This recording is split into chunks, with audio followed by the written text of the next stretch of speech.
Constable Pramod హత్య కేసులో నిందితుడు రియాజ్ మృతి చెందాడు. రియాజ్ ను పోలీసులు ఎన్కౌంటర్ చేశారు. ప్రభుత్వ ఆసుపత్రిలో ఏఆర్ కానిస్టేబుల్ నుంచి రియాజ్ గన్ని లాక్కునే ప్రయత్నం చేశాడని పోలీసులు తెలిపారు. ఈ ఘటనలో కానిస్టేబుల్ కు తీవ్ర గాయాలు కావడంతో రియాజ్ పై పోలీసులు కాల్పులు జరిపారు. ఆసుపత్రిలో చికిత్స పొందుతున్న రియాజ్ చనిపోయాడు. అక్టోబర్ 17న సిసిఎస్ కానిస్టేబుల్ ప్రమోద్ ను రియాజ్ పొడిచి చంపాడు. నిజామాబాద్ లో సిసిఎస్ కానిస్టేబుల్ ప్రమోద్ కుమార్ ను హత్య చేసిన రియాజ్ అరబ్ ను పోలీసులు ఆదివారం అరెస్ట్ చేసిన సంగతి తెలిసిందే. నగర శివారులోని ఓ పాత లారీ క్యాబిన్ లో దాక్కున్నట్లు తెలియడంతో అక్కడికి వెళ్లి అదుపులోకి తీసుకున్నారు.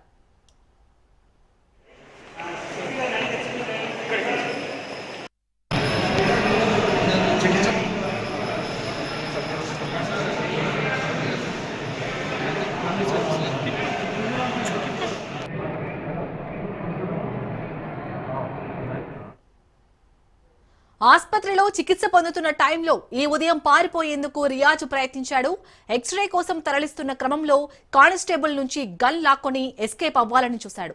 దీంతో పోలీసులు అప్రమత్తమై ఆయనపై కాల్పులు జరిపాడు. ఇప్పటికే వైలెంట్ గా ఉన్న రియాజ్ ఓ కానిస్టేబుల్ ను పొట్టన పెట్టుకున్నాడు. మరోసారి అలాంటి పరిస్థితి లేకుండా ఉండేందుకే ఆత్మరక్షణ కోసం ఎదురు కాల్పులు జరిపారు. ఈ ఎన్కౌంటర్ లో రియాజ్ ఆసుపత్రిలోనే హతమయ్యాడు. ఇవాళ గన్ తో పాటు వెళ్లిపోయే క్రమంలో దాడికి యత్నించాడని, అందుకే తుపాకీకి పని చెప్పాల్సి వచ్చిందని అన్నారు. ఈ ఘటనలో ఎవరూ గాయపడలేదని అంటున్నారు.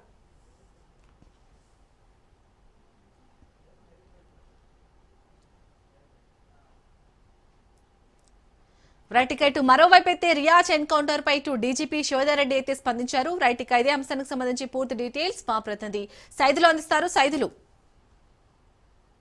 రియాజ్ ఎన్కౌంటర్ పై కొద్దిసేపటి క్రితమే డీజీపీ శివధర్రెడ్డి కొద్దిసేపటి క్రితమే స్పందించారు.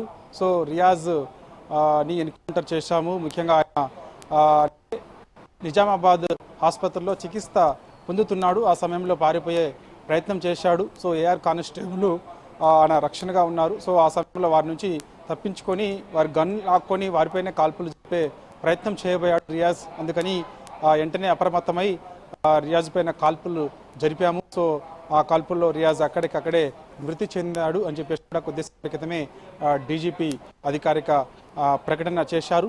సో ఇక రియాజ్ ప్రస్తుతమైతే నిజామాబాద్ ఆసుపత్రిలో 5th ఫ్లోర్లో నిన్నటి నుంచి కూడా ఆయన చికిత్స పొందుతున్నాడు. సో ఆ సమయంలోనే ఇప్పుడు కొంత కోలుకున్న తర్వాత పారే ప్రయత్నం చేస్తున్న సమయంలో ఈ ఘటన చోటు చేసుకుంది. కాబట్టి సో 5th ఫ్లోర్లో ఏం జరిగింది అసలు అని చెప్పేసి ఘటనా స్థలాన్ని నిజామాబాద్ పోలీస్ కమిషనర్ సాయి చైతన్య కొద్దిసేపటి క్రితమే వెళ్ళి పరిశీలించారు. సో ఆయన మీడియాతో కూడా మాట్లాడే అవకాశం కనిపిస్తుంది. 5th ఫ్లోర్ మొత్తం కూడా పోలీస్ వలయంలో ఉంది. నిజామాబాద్ ప్రభుత్వ ఆసుపత్రి మొత్తం 5th ఫ్లోర్ వరకు పోలీస్ వలయంలోనే ఉంది. ఎవరిని కూడా లోపలికి అనుమతించడం లేదు పోలీసులు. సో ఖచ్చితంగా పై స్థాయి అధికారులు కూడా ఇక్కడ నుంచి హైదరాబాద్ నుంచి వెళ్ళే అవకాశం ఉన్నట్లు తెలుస్తుంది. వెళ్ళిన తర్వాత వారు కూడా ఆ యొక్క ఘటనా స్థలాన్ని పరిశీలించే అవకాశం అయితే కనిపిస్తుంది. సో ఏమైనా సంచలనం సృష్టించినటువంటి ఘటన, ఎందుకంటే సిసిఎస్ కానిస్టేబుల్ ప్రమోద్ని పొట్టన పెట్టుకున్నటువంటి రియాజ్ ఆయన్ని ఈరోజు చికిత్స నిమిత్తం నిజామాబాద్ ఆసుపత్రికి తీసుకొచ్చిన తర్వాత పారిపోయే ప్రయత్నం చేస్తుండడంతో ఆయనపై కాల్పులు జరగడంతో అక్కడికి మృతి చెందాడు. కాబట్టి సో ఈ రాష్ట్రంలో సంచలనం సృష్టించిన ఘటనను కూడా పోవచ్చు. ఎందుకంటే ఒక నేరస్తుడు, ఎందుకంటే 33 పైగా కేసులు ఉన్నాయి, అనేక కేసులు ఉన్నాయి, ఎక్కువ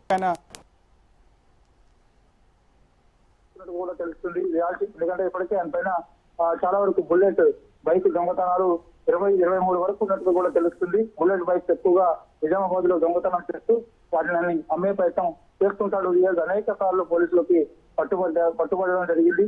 సో ఆయన బెయిల్ పైన బయటకు వచ్చి ఇదే అదునుగా భావించి మళ్ళీ వెంటనే దొంగతనాలు కూడా మళ్ళీ కంటిన్యూ చేస్తూ ఉండేవాడు. దానిలో భాగంగా ఈ మధ్య కాలంలోనే బెయిల్ పై బయటకు వచ్చినటువంటి రియాజ్ వెంటనే ఒక బైక్ దొంగతనం కూడా చేసి ఆయన అమ్మే ప్రయత్నం చేశాడు. సో ఫిర్యాదులో భాగంగా కొత్తగా ఈ దొంగతనం రియాజ్ చేసుంటాడని చెప్పేసి పోలీసులు కేసు నమోదు చేసి అతను అదుపులోకి తీసుకొని వస్తుండగా నిన్న శుక్రవారం రోజు ఈ ఘటన చోటు చేసుకుంది. సో పోలీస్ అంటే బైక్ దొంగతనంలో కేసులో రియాజ్ ను పోలీసులు అదుపులోకి తీసుకొని పోలీస్ స్టేషన్ కి సిసిఎస్ పోలీస్ స్టేషన్ కి తీసుకొస్తున్న సమయంలోనే ఈ యొక్క సిసిఎస్ కానిస్టేబుల్ ప్రమోద్ ని రియాజ్ పొడిచి హత్య చేశాడు. సో అక్కడ నుంచి శుక్రవారం రోజు ఆయన పారిపోయాడు. పారిపోయిన తర్వాత అప్రమత్తమైనటువంటి నిజామాబాద్ పోలీసులు ఖచ్చితంగా రియాజ్ని పట్టుకోవాల్సిందని చెప్పేసి కూడా నిజామాబాద్ పోలీస్ కమిషనర్ సాయి చైతన్య ఆదేశాలు ఇవ్వడంతో సో మొత్తం 3 బృందాలుగా ఏర్పడి గాలింపు చేపట్టారు. అయితే రియాజ్ నిజామాబాద్లోనే ఉన్నారు, ఎక్కడికి పారిపోలేదని కూడా పోలీసులు నిర్ధారించుకున్న తర్వాత సో ఏ ప్రాంతంలో ఉన్నాడని చెప్పేసి కూడా గాలింపు చర్యలు చేపట్టారు. సో ఆయన ఒక శివారు ప్రాంతంలో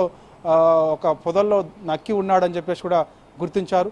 దానిలో భాగంగా రియాజ్ని పట్టుకునేందుకు పోలీసులు వస్తుండటంతో ఒక పడావు పడ్డనటువంటి లారీ క్యాబిన్లో దాక్కొని నిన్న మధ్యాహ్నం సమయంలో పోలీసులు వస్తున్నారని గమనించి రియాజ్ అక్కడి నుంచి పారిపోయే ప్రయత్నం చేసి రోడ్డుపై కురుకొచ్చి వెంటనే అక్కడ ఒక బైకర్ని ఆపేసి లిఫ్ట్ అడిగారు. సో ఆ సమయంలో ఆ బైకర్ పేరు ఆసిఫ్ అని చెప్పేసి కూడా నిన్ననే నిజామాబాద్ పోలీస్ కమిషనర్ చెప్పడం జరిగింది. సో ఆసిఫ్ లిఫ్ట్ అడిగి పారిపోయే ప్రయత్నం చేస్తుండగా గట్టిగా పోలీసులు అరవడంతో ఆసిఫ్ అప్రమత్తమై వెంటనే బైక్ని ఆపేసి రియాజ్ను పట్టుకునే ప్రయత్నం చేశాడు. ఆ సమయంలో ఆసిఫ్ అయిన కూడా రియాజ్ ఆ కత్తితో గాయపరిచాడు. ఆసిఫ్ కూడా తీవ్రంగా గాయపడ్డాడు. ఈ పెనుగులాటలోనే రియాజ్ పట్టుబడడం జరిగింది. సో వెంటనే పోలీసులు అతన్ని రియాజ్ని పట్టుకొని సో వెంటనే స్థానికంగా ఉన్నటువంటి, ఎందుకంటే ఆల్రెడీ రియాజ్ కూడా గాయపడ్డాడు కాబట్టి ఆసిఫ్ గాయపడ్డాడు, రియాజ్ గాయపడ్డాడు, ఇద్దరు గాయపడ్డారు కాబట్టి ఇద్దరిని వెంటనే నిజామాబాద్ ఆసుపత్రికి తీసుకొచ్చారు, ప్రభుత్వ ఆసుపత్రికి. సో ఆసిఫ్ చికిత్స పొందుతున్నాడు, రియాజ్ చికిత్స పొందుతున్నాడు. కొంత కోలుకున్న తర్వాత ఈరోజు మధ్యాహ్నం సమయంలో రియాజ్ తప్పించుకొని పారిపోయే ప్రయత్నం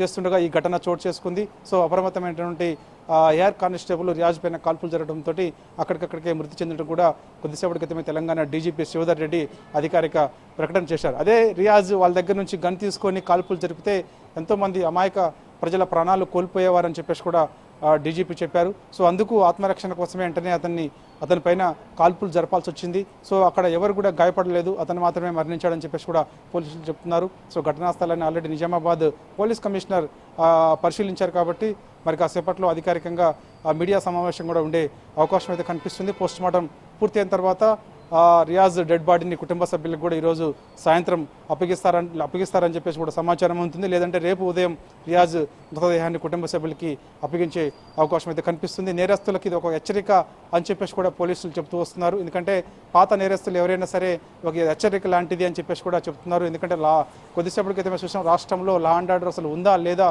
అనే ప్రశ్నలు తలెత్తుతున్నాయి వాస్తవంగా. ఎందుకంటే ఈ మధ్యకాలంలో చూసాం మనము ఒక మంత్రుల మధ్య వివాదం ఎటు దారి తీసిందో తెలుసు. గన్ కల్చర్ హైదరాబాద్లో వచ్చింది, గన్తో బెదిరించి డబ్బులు వసూలు చేసే ప్రయత్నం చేస్తున్నారు అని చెప్పేసి కూడా చెప్తున్నారు.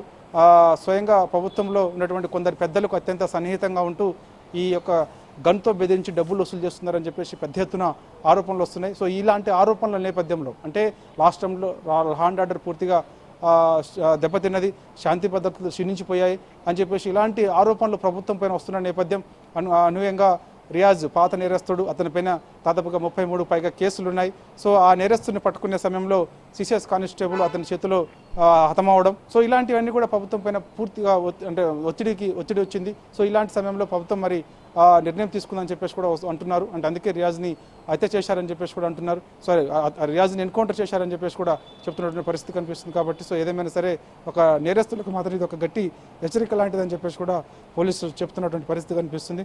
చూడాలి మరి ఇక తర్వాత మీడియా సమావేశం కూడా ఉంటుందంటున్నారు. అసలు ఏం జరిగింది అంటే రియాజ్ని నిన్న పెనుగులాట్లో ఆసిఫ్ ని బైకు లిఫ్ట్ అడిగి పారిపోయే ప్రయత్నం చేస్తున్న సమయంలో పెనుగులాట్లో ఆసిఫ్ రియాజ్ని పట్టుకునే ప్రయత్నం చేయడం, తర్వాత వెంటనే ఇద్దరు గాయపడడం, వాళ్ళిద్దరిని ఆసుపత్రికి తీసుకురావడం, ఆసుపత్రికి తీసుకొచ్చిన తర్వాత ఇద్దరికి చికిత్స అందించిన తర్వాత ఈరోజు అసలు ఏం జరిగింది అనేది కూడా మనకి నిజామాబాద్ పోలీస్ కమిషనర్ సాయి చైతన్య కొద్దిసేపటి క్రితం అంటే మరికాసేపట్లో మీడియా సమావేశం కూడా ఉంటుంది. ఆ మీడియా సమావేశంలో అన్ని వెల్లడిస్తారని చెప్పేసి కూడా చెప్తున్నారు. రైట్ సైదులెట్ అయితే ఇప్పుడు నిజామాబాద్ ఎన్కౌంటర్ పై డీజీపీ శివధర్ రెడ్డి అయితే కీలక ప్రకటన చేశారు. ఎవరైతే చనిపోయారో ప్రమోద్ కుటుంబానికి అండగా ఉంటామని హామీ ఇచ్చారు. అలాగే ₹1 కోటి ఎక్స్గ్రేషియా ఇస్తున్నట్లు కూడా ప్రకటించారు. అలాగే ప్రమోద్ కుటుంబ సభ్యులకు ఎవరైతే ఉన్నారో వారిలో ఒకరికి ప్రభుత్వ ఉద్యోగం, అలాగే 300 గజాల ఇంటి స్థలాన్ని కూడా కేటాయిస్తున్నట్టుగా ప్రకటించారు. సో సైదులు